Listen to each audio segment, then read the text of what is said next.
ఉన్నత చదువులు ఉపాధి అవకాశాల కోసం భారతీయులు ఎక్కువగా వెళ్లే దేశాల్లో ఆస్ట్రేలియా ఒకటి. లక్ష్య సాధన కోసం ఏటా వేలలో యువత ఆ దేశానికి పయనమవుతూ ఉంటారు. అయితే ఇప్పటికే అక్కడికి వెళ్లి చదువుకుంటున్న యువతకు వీసా విషయంలో నిబంధనలు కఠినతరమయ్యాయి. దీంతో తాత్కాలిక వీసా హోల్డర్లు ఇకపై ఆస్ట్రేలియాలో ఉంటూ స్టూడెంట్ వీసా కోసం దరఖాస్తు చేయటం సాధ్యం కాదు.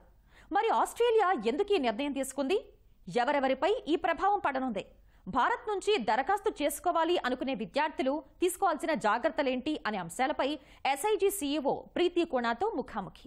విదేశీ విద్య నవతరాన్ని ఎంతగానో ఆకట్టుకుంటుంది. ఉన్నత చదువుల కోసం పలు దేశాలకి భారతీయ యువత క్యూ కడుతున్నారు. ఈ నేపథ్యంలోనే అనేక దేశాలు తమ దేశాలకు వచ్చి చదువుకోవాలనుకునే విద్యార్థులకు సంబంధించి వీసాల నిబంధనలను ఇటీవల కఠినతరం చేస్తూ వస్తున్నాయి. ఈ నేపథ్యంలోనే ఆస్ట్రేలియా సైతం పలు రకాల వీసాలతో తమ దేశానికి వచ్చి ఆ తర్వాత విద్యార్థి వీసాకు మార్చుకోవాలనుకునేటికి సంబంధించిన నిబంధనలు ఏవైతేనో వాటిల్లో మార్పులు చేసింది. దీనికి సంబంధించిన మరిన్ని విషయాలు తెలియజేసేందుకు మనతో ఉన్నారు ఎస్ఐజీ సిఇఓ ప్రీతి కోన. మరిన్ని వివరాలు ఆవిడ మాటలు తెలుసుకుందాం.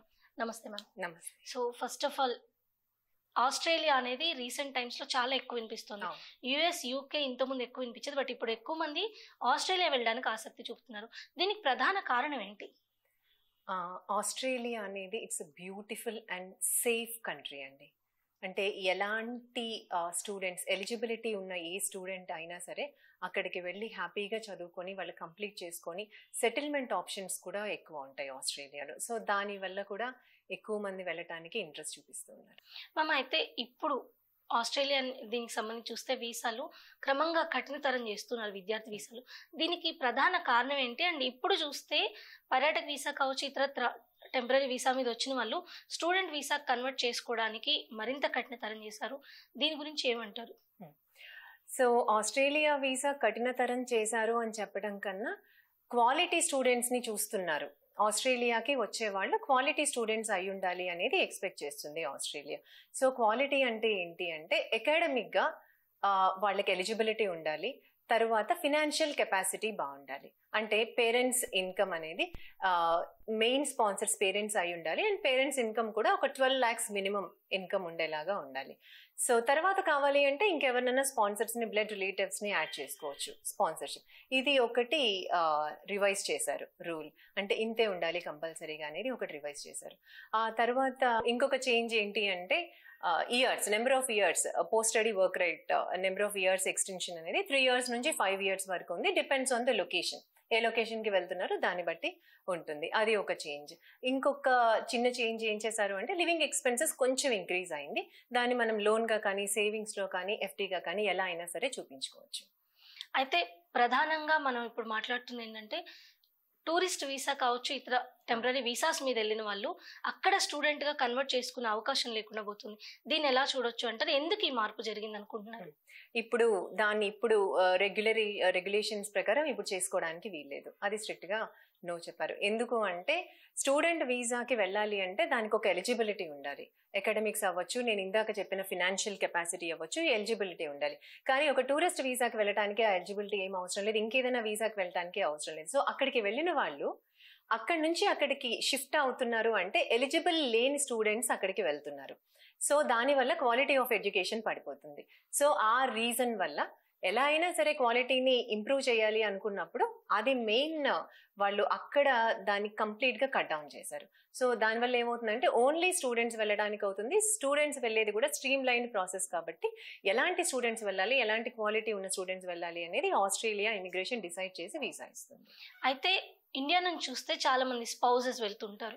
లైక్ ఒక గర్ల్ వెళ్తే హస్బెండ్ డిపెండెంట్ గా కావచ్చు, హస్బెండ్ వెళ్తే వైఫ్ డిపెండెంట్ గా కావచ్చు వెళ్తూ ఉంటారు. అండ్ సిబ్లింగ్స్ కూడా కొన్ని సందర్భాల్లో డిపెండెంట్ వీసా మీద వెళ్తూ ఉంటారు. సో ఇలా వీసాస్, డిపెండెంట్ వీసా మీద వెళ్ళిన వాళ్ళు ఒకవేళ అక్కడికి వెళ్ళిన తర్వాత మేబీ వాళ్ళ క్వాలిఫికేషన్ ఉండదు, చదువుకోవాలి అనుకుంటే పాసిబిలిటీ లేకుండా పోదంటారా? దీనివల్ల ఇబ్బంది ఏముండదంటారా?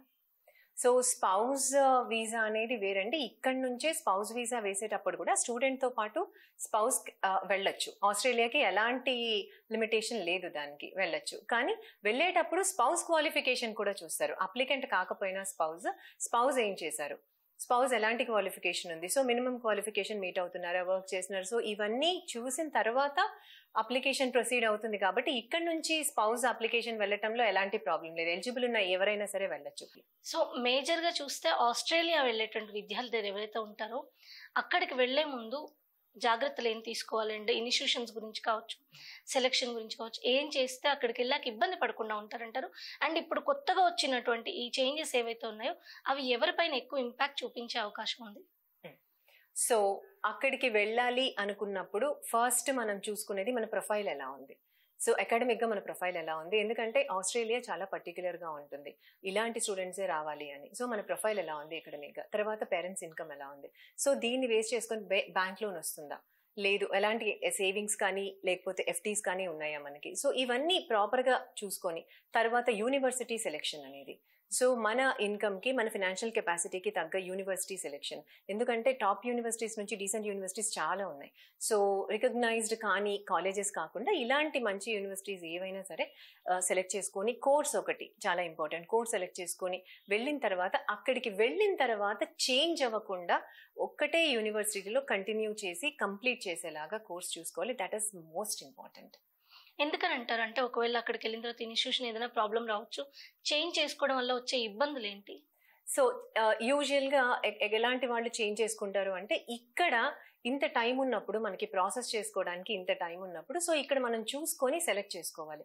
యూనివర్సిటీ ఇప్పుడు మనకి యూనివర్సిటీ డెలిగేట్స్ వస్తారు, యూనివర్సిటీ డెలిగేట్స్తో మాట్లాడొచ్చు. తర్వాత ఇప్పుడు ఆన్లైన్ అనేది చాలా కామన్ అయిపోయింది. సో చెక్ చేసుకోవచ్చు యూనివర్సిటీ ఎలా ఉంది, అన్నీ చెక్ చేసుకొని డిసైడ్ చేసుకోవడానికి మనకి ఇనఫ్ టైం ఉంది. సో ఈ ప్రాసెసింగ్ టైంలో ఇవి డిసైడ్ చేసుకొని అక్కడికి వెళ్తే చాలా మంది స్టూడెంట్స్ ఏం చేస్తారు అంటే, వీసా రావటం కోసం అని చెప్పేసి ఒక టాప్ యూనివర్సిటీ సెలెక్ట్ చేసుకొని అక్కడికి వెళ్ళిన తర్వాత అది ఎక్కువ ఫీ స్ట్రక్చర్ ఉంటుంది కాబట్టి దాని నుంచి ఒక చిన్న కాలేజ్కి, తక్కువ ఫీ స్ట్రక్చర్ ఉన్న కాలేజ్కి, రికగ్నైజేషన్ లేని కాలేజ్ చేంజ్ అవటం వల్ల ఇలాంటి ప్రాబ్లమ్స్ ఇవన్నీ కట్ డౌన్ చేయాలి అంటే ముందే మనం సెలెక్ట్ చేసుకుని వెళ్తే మంచిగా ఉంటుంది.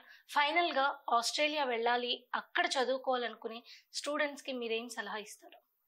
సో అక్కడ చదువుకోవాలి అనుకున్నప్పుడు రైట్ పీపుల్ని కాంటాక్ట్ అవ్వండి. సో డైరెక్ట్గా యూనివర్సిటీ రిప్రజెంటేటివ్స్ని, ఎవరైతే రిప్రజెంటేషన్ ఉంటుందో యూనివర్సిటీ రిప్రజెంటేషన్, అలాంటి కంపెనీస్ని మీరు కాంటాక్ట్ అవ్వటం, తర్వాత ప్రాపర్గా ప్లాన్ చేసుకోవటం, ఎలాంటి కోర్స్ చేసుకోవాలి, ఎలాంటి యూనివర్సిటీ చూసుకోవాలి, సెలెక్ట్ చేసుకోవాలి, ప్రాపర్ గైడెన్స్ తీసుకొని వెళ్ళిన తర్వాత అక్కడే ఫినిష్ చేసుకుంటే ఎలాంటి ఇబ్బంది లేకుండా ఎలిజిబిలిటీ ఉన్న వాళ్ళందరూ సెటిల్ అవ్వడానికి పాసిబిలిటీ ఉంటుంది.